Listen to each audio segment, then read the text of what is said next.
Camilla Spadafino. I'm one of the art teachers at Nashville School of the Arts, and I'm here today to show my students how to wash our paintbrushes. As you can see, some of our paintbrushes are not in the best condition. This is how you take good care of your paintbrush. So, the first thing that you do is you use the paintbrush cleaner. Here it is in the container, right here. And on the sink, really use your fingers to get in there and pick the paint out. This one has a little dried Mod Podge in it, so I'm really having to work out as much of that dried paint or wet paint or wet Mod Podge as I can. Pulling down into the bristles, pulling them apart. Don't be afraid that you're going to mess up the paintbrush by doing that. You won't. You've really got to pull it apart. Next, put it into the soap cleaner. Swirl it around and around, really scrubbing, really pressing those bristles down into the soap cleaner. If this is dirty when you find it over here, just plop it out. You can see there's paint around the edges. You can scrub that paint right off, and you'll be cleaning our brush cleaner while you're cleaning your brush. I'm not really worrying about the edges right now. You can just give it a quick rinse. It's okay if there's a little paint on there. It doesn't have to be perfect. Now you've really scrubbed down into your paintbrush, bring it back over to the water. This has quite a bit of dried Mod Podge in it. Even with really messed up paintbrushes, you can bring them back to life with the brush cleaner and this method. Rinse it until it's very clean. Start shaping the bristles back into place. It takes a while to really clean the brush well, and it's important that you do. We want to keep our brushes in good condition. Once you're finished, shape it back into place. Try to make it look like as new a brush as possible, and return it to the brush holders. These need some work. These should be organized much better. We should organize the brushes by the length of their handle and the width and type of bristle that they have. That'll be a lesson for later. But now you know how to wash a paintbrush. Thank you.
It's Camilla Spadafino again, and now we're ready for how to organize the paintbrushes. So when you get back here and you find our paintbrushes in this crazy jumbled mess, this is what you do. Take them out and sort them. They really need to be kept organized and in the correct container, otherwise it mashes the bristles. It also makes it hard for us to find the right paintbrush. The paintbrushes that go over here should be the paintbrushes that we use only for acrylic painting. Accidentally, over time, lots of paintbrushes have gotten mixed up together, and this just makes it difficult for us to find the right paintbrush, and it keeps the bristles mashed up when you keep them that way. As you can see, we're doing okay with the great big paintbrushes. I guess those are really easy to sort. The next thing that you're going to do if you find the paintbrushes in disarray, and please just help keep them where they go, is to sort the paintbrushes by the length of their handle and the size of their bristles. These paintbrushes are in need of a little paintbrush cleaning. Look how stiff they are. That's probably because somebody did not rinse them all the way out with the brush cleaner. The brush cleaner is a soap and it will harden over time. It's really important to keep them shaped like I showed you in the first video and sorted like this.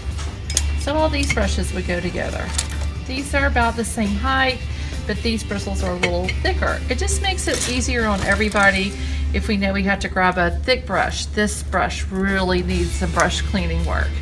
It can be brought back to life, but it's in bad shape. If you get back here and you find a paintbrush like that someone else has accidentally not taken care of, then go ahead and clean it like I showed you in the first video. And we'll continue to sort these. All of these paintbrushes right here are easy to distinguish because they have plastic colored handles. These are watercolor brushes. Watercolor brushes go in a whole nother department. They go down here on the shelf with the watercolor brushes. I like to keep these paintbrushes separate. Sometimes you will use these brushes for acrylic painting.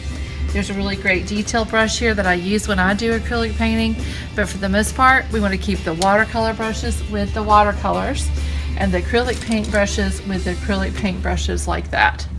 I think you get the point. That's how you sort and keep the paintbrushes in good condition. Thank you.